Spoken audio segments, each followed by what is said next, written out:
ഒരു ഗ്ലാസ് പാലെടുത്ത് നോക്കൂ. വീട്ടിലെ പശുവിൽ നിന്ന് നേരിട്ട് കടന്നെടുത്ത പാൽ ഒരു രുചി. കടയിൽ നിന്ന് വാങ്ങുന്ന പാക്കറ്റ് പാൽ മറ്റൊരു രുചി. ചിലർക്ക് വീട്ടുപാൽ കൂടുതൽ കട്ടിയുള്ളതായി തോന്നും. ചിലർക്ക് പാക്കറ്റ് പാലിന് വ്യത്യസ്തമായ രുചിയാണെന്ന് തോന്നും. ചിലപ്പോൾ വീട്ടുപാലിൽ എളുപ്പത്തിൽ തൈരാകുമ്പോൾ പാക്കറ്റ് പാലിന് അത്ര വേഗത്തിൽ ഉറ കൂടുന്നില്ലെന്നും പലരും പറയുന്നുണ്ട്. അപ്പോൾ ഒരു ചോദ്യം ഇതാണ്: പാക്കറ്റ് പാലും വീട്ടിലെ പശുവിൻ പാലും തമ്മിൽ യഥാർത്ഥത്തിൽ എന്താണ് വ്യത്യാസം? പാക്കറ്റ് പാലിൽ എന്തെങ്കിലും കൃത്രിമമായി ചേർക്കുന്നുണ്ടോ? അതാണോ വ്യത്യാസം? അതോ പാൽ കറന്നത് മുതൽ നമ്മുടെ ഗ്ലാസ്സിലെത്തുന്നത് വരെയുള്ള പ്രക്രിയയാണോ പ്രധാന കാരണം? ഇത് മനസ്സിലാക്കാൻ ആദ്യം നമ്മൾ നോക്കേണ്ടത് പാൽ കറന്ന ഉടൻ നടക്കുന്ന കാര്യങ്ങളാണ്. പാൽ കറന്ന ഉടൻ എന്താണ് സംഭവിക്കുന്നത്? പശുവിൽ നിന്ന് പാൽ കറന്നെടുക്കുന്ന നിമിഷം മുതൽ അതിൻ്റെ ഗുണനിലവാരം സംരക്ഷിക്കേണ്ടത് വളരെ പ്രധാനമാണ്. പാൽ ഒരു പോഷകസമ്പന്നമായ ഭക്ഷണമാണ്. അതുകൊണ്ട് തന്നെ ചില സൂക്ഷ്മജീവികൾക്ക് വളരാൻ അനുയോജ്യമായ ഒരു മാധ്യമവുമാണ്. പശുവിൻ്റെ അകത്ത് പാൽ സാധാരണയായി സുരക്ഷിതമായ അവസ്ഥയിലാണ്. എന്നാൽ പുറത്തേക്ക് വന്നതിന് ശേഷം കൈകാര്യം ചെയ്യുന്ന രീതി വളരെ പ്രധാനമാണ്. പാൽ കറക്കുന്ന പാത്രം വൃത്തിയാണോ? കറക്കുന്ന വ്യക്തിയുടെ കൈകൾ വൃത്തിയാണോ? പശുവിൻ്റെ അകിട് ശരിയായി വൃത്തിയാക്കിയിട്ടുണ്ടോ? പാൽ കറന്ന ശേഷം എത്ര സമയം സാധാരണ താപനിലയിൽ കിടന്നു? ഇതെല്ലാം പാലിൻ്റെ ഗുണനിലവാരത്തെ ബാധിക്കാം. അതുകൊണ്ടാണ് പാൽ കൈകാര്യം ചെയ്യുന്ന രീതി വളരെ പ്രധാനപ്പെട്ടത്. പാൽ വേഗത്തിൽ തണുപ്പിക്കുന്നത് എന്തിന്? വീട്ടിൽ പശു വളർത്തുന്ന ഒരാൾ പാൽ കറന്ന ഉടൻ തന്നെ അത് അരിച്ചെടുത്ത് ബക്കറ്റിൽ കുറച്ച് വെള്ളമെടുത്ത് അതിൽ വയ്ക്കാറുണ്ട്. അല്ലെങ്കിൽ ചിലർ ഫ്രിഡ്ജിൽ വയ്ക്കാറുണ്ട്. എന്നാൽ ചിലപ്പോൾ പാൽ മണിക്കൂറുകളോളം പുറത്തു തന്നെ ഇരിക്കാം. ഇവിടെയാണ് താപനില നിർണായകമാകുന്നത്. പാൽ കൂടുതൽ സമയം ചൂടുള്ള അന്തരീക്ഷത്തിൽ കിടന്നാൽ അതിലെ സ്വാഭാവിക സൂക്ഷ്മജീവികളുടെ പ്രവർത്തനം വർദ്ധിക്കാം. അതോടെ പാലിൻ്റെ അസിഡിറ്റി മാറുകയും രുചിയിലും ഗുണത്തിലും മാറ്റങ്ങൾ വരികയും ചെയ്യും. വ്യാവസായിക രീതിയിൽ ശേഖരിക്കുന്ന പാൽ അതുകൊണ്ട് തന്നെ കോൾഡ് ചെയിൻ വളരെ പ്രധാനമാണ്. പാൽ കർഷകനിൽ നിന്ന് കളക്ഷൻ സെന്ററിലേക്ക് എത്തുന്നു. അവിടെ പരിശോധനകൾ നടത്തുന്നു. തുടർന്ന് നിയന്ത്രിത താപനിലയിൽ പാൽ സൂക്ഷിക്കുകയും പ്രോസസ്സിംഗ് പ്ലാന്റിലേക്ക് കൊണ്ടുപോവുകയും ചെയ്യുന്നു. അതിനാൽ ഒരു പാക്കറ്റ് പാൽ എന്നത് വെറും പശുവിൽ നിന്ന് കറന്ന പാൽ മാത്രമല്ല. അത് ശേഖരണം, പരിശോധന, കൂളിംഗ്, ട്രാൻസ്പോർട്ടേഷൻ, പ്രോസസ്സിംഗ്, പാക്കേജിംഗ് എന്ന നിരവധി ഘട്ടങ്ങളിലൂടെ കടന്നുപോകുന്ന ഉൽപ്പന്നമാണ്. പാൽ എങ്ങനെയാണ് ഫാക്ടറിയിലെത്തുന്നത്?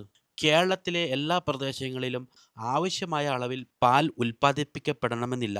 അതിനാൽ വലിയ ഡയറി പ്രോസസ്സിംഗ് സംവിധാനങ്ങളിൽ പല സംസ്ഥാനങ്ങളിൽ നിന്നായി പാൽ ശേഖരിക്കേണ്ടി വരും. കർഷകരിൽ നിന്ന് കളക്ഷൻ സെന്ററുകളിലേക്ക് പാൽ എത്തുന്നു.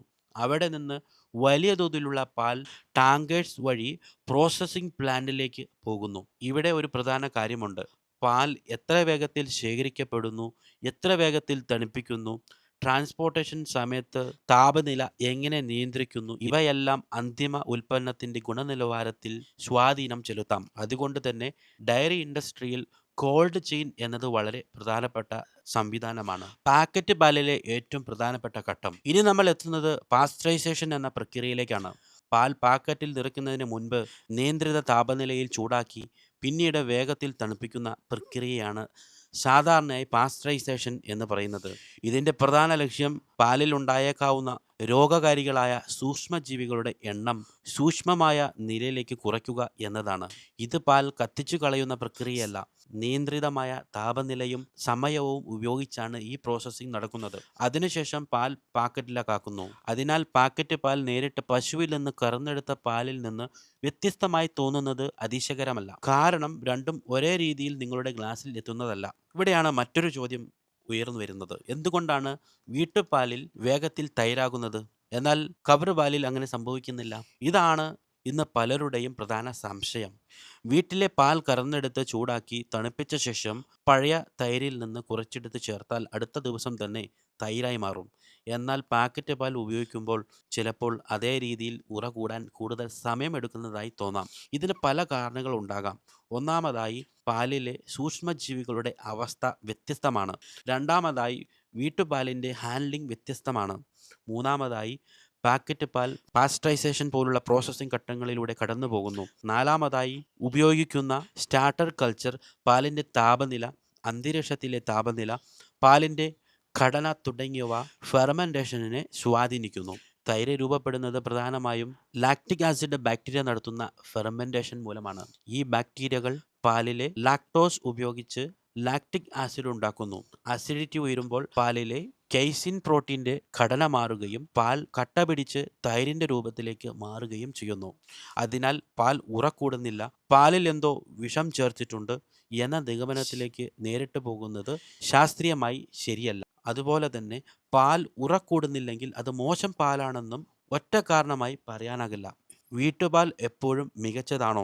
ഇവിടെയും ഒരു തെറ്റിദ്ധാരണ ഒഴിവാക്കണം. വീട്ടിൽ നിന്ന് കിട്ടുന്ന പാൽ എന്നതുകൊണ്ട് മാത്രം അത് സുരക്ഷിതമാണെന്ന് ഉറപ്പില്ല. പശുവിൻ്റെ ആരോഗ്യസ്ഥിതി, കറവയുടെ ശുചിത്വം, പാത്രത്തിൻ്റെ വൃത്തിയാക്കൽ, വെള്ളം കലരാനുള്ള സാധ്യത, പാൽ സൂക്ഷിക്കുന്ന രീതി, താപനില, എത്ര സമയം കഴിഞ്ഞാണ് ഉപയോഗിക്കുന്നത് തുടങ്ങിയ കാര്യങ്ങൾ പ്രധാനമാണ്. അതേസമയം പാക്കറ്റ് പാൽ എന്നതുകൊണ്ട് മാത്രം അതിൽ ഗുണമേന്മയില്ലെന്നും പറയാനാകില്ല. പാൽ എവിടെ നിന്ന് വരുന്നു എന്നതിനേക്കാൾ പ്രധാനമാണ് അത് എങ്ങനെ കൈകാര്യം ചെയ്യുന്നു എന്നത്. വീട്ടുപാലാണെങ്കിൽ ശുചിത്വവും ശരിയായ താപനിലയിൽ സൂക്ഷിക്കലും പ്രധാനമാണ്. പാക്കറ്റ് പാലാണെങ്കിൽ പാക്കറ്റ് കേടായിട്ടുണ്ടോ, ശരിയായ രീതിയിൽ സൂക്ഷിച്ചിട്ടുണ്ടോ, ലേബലിൽ പറഞ്ഞിരിക്കുന്ന സ്റ്റോറേജ് ഇൻസ്ട്രക്ഷൻസ് പാലിക്കുന്നുണ്ടോ തുടങ്ങിയ കാര്യങ്ങൾ ശ്രദ്ധിക്കണം. പാൽ വാങ്ങിയ ശേഷം അത് അനാവശ്യമായി ചൂടുള്ള അന്തരീക്ഷത്തിൽ ദീർഘനേരം വെക്കാതിരിക്കുന്നതും പ്രധാനമാണ്.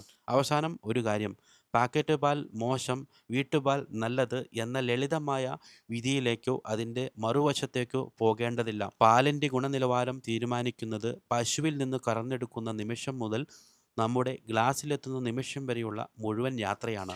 കർഷകൻ്റെ ശുചിത്വം മുതൽ കൂളിംഗ് വരെ, ട്രാൻസ്പോർട്ടേഷൻ മുതൽ പാസ്ചറൈസേഷൻ വരെ, പാക്കിംഗ് മുതൽ നമ്മുടെ വീട്ടിലെ സ്റ്റോറേജ് വരെ ഓരോ ഘട്ടവും പ്രധാനമാണ്.